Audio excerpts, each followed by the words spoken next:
নমস্কার বন্ধুরা, চন্দনা ফুড হাবে সবাইকে স্বাগত।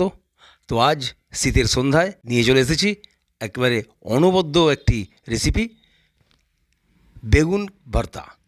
বেগুন পোড়াও বলতে পারেন, বেগুন ভর্তাও বলতে পারেন, আপনি যাই বলুন না কেন, আদতে বেগুন খাওয়া নিয়ে কথা। তো যাই হোক, রেসিপিটা শুরু করা যাক। তো প্রথমে দুটি বেগুন নিয়ে নিয়েছি, প্রায় 500 গ্রাম ওজন হবে, আর তাতে বেশ ভালো করে একটু সরষের তেল মাখিয়ে নিচ্ছি। এরপরে এটিকে আঁচে পুড়িয়ে দেবো। আর আঁচটা বন্ধুরা, যদি কয়লার আঁচ হয় অবশ্যই ভালো হবে, আর কাঠের আঁচ হলে তো বলতেই হবে না। তো যাই হোক, সেটা গ্যাসেও হবে, আর আপনি মাইক্রোওভেনও করতে পারেন।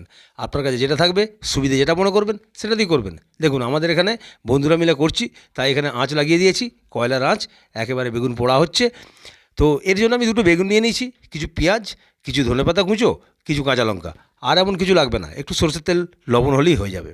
তো যাই হোক, আমাদের এই বেগুন পোড়ার কাজ শুরু হয়ে গেছে। বেগুন পোড়া হচ্ছে। আগে ছোটোবেলায় আমি শুনতাম গুরুজনদের মুখে, খুব রাগ করলে তারা বলতেন, বেগুন পোড়া খাও। আদতে কী বেগুন পোড়া সেটা আমি বুঝি না, তবে আজকের আমাদের এই বেগুন পোড়া হচ্ছে। বেগুন পোড়া খাবো, আপনাদের দেখাবো। বাড়িতে এইভাবে একবার করবেন, অবশ্যই ভালো লাগবে। তো যাই হোক, বেগুনগুলোকে ভালো করে পুড়িয়ে নিতে হবে। বেগুনগুলোকে উল্টে পাল্টে ভালো করে পুড়িয়ে নিতে হবে। দেখুন, এটা হয়ে গেছে। আর এই বেগুনটা পুড়িয়ে নেবার পর এই পোড়া খোসাগুলো একবারে ছাড়িয়ে পরিষ্কার করে নিতে হবে। তো বন্ধুরা, আমাদের একটি বেগুন পোড়া হয়ে গেছে, আর একটি বেগুন পোড়া হচ্ছে। তবে অবশ্যই চিন্তা করবেন না যে আঁচে দিলে পারে এই বেগুন পোড়া হয়ে যাবে। অবশ্যই তাকে একটু ঘুরিয়ে ফারিয়ে বেশ ভালো করে পোড়াতে হবে। 20 মিনিট থেকে 25 মিনিট সময় লাগবে। যাই হোক, বেগুনগুলোকে চিরবেন না, ফাটবেন না, অবশ্যই গোটা বেগুন পোড়াবেন, না হলে বেগুন থেকে রস বেরিয়ে পুরো আঁচই নিভে যাবে। বেগুন থেকে খোসাগুলো ছাড়িয়ে নিচ্ছি, এই পোড়া খোসাগুলো। আর যাই হোক, মনে করেছি আমি আজকের বেগুন পোড়া খেয়ে গুরুজনদের সেই কথা রাখবই।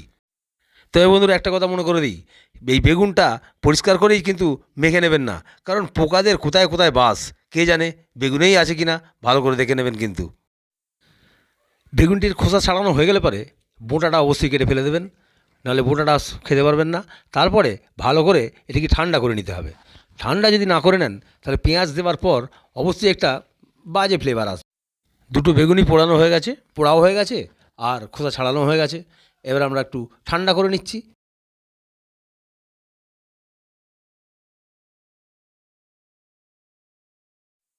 বেগুনটা ঠান্ডা হতে হতে আমরা এদিকে লঙ্কা কুচিয়ে নিচ্ছি এবং পেঁয়াজগুলো কুচিয়ে নিচ্ছি।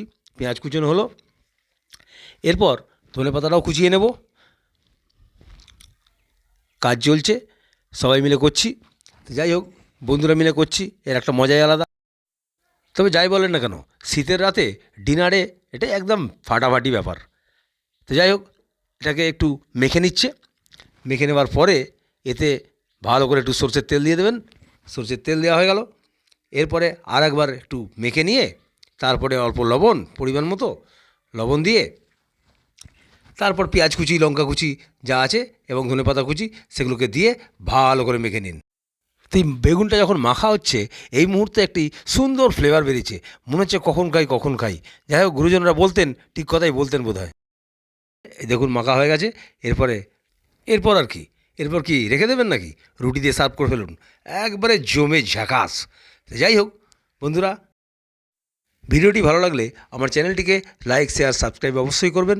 ভালো থাকবেন, সুস্থ থাকবেন, শুভরাত্রি।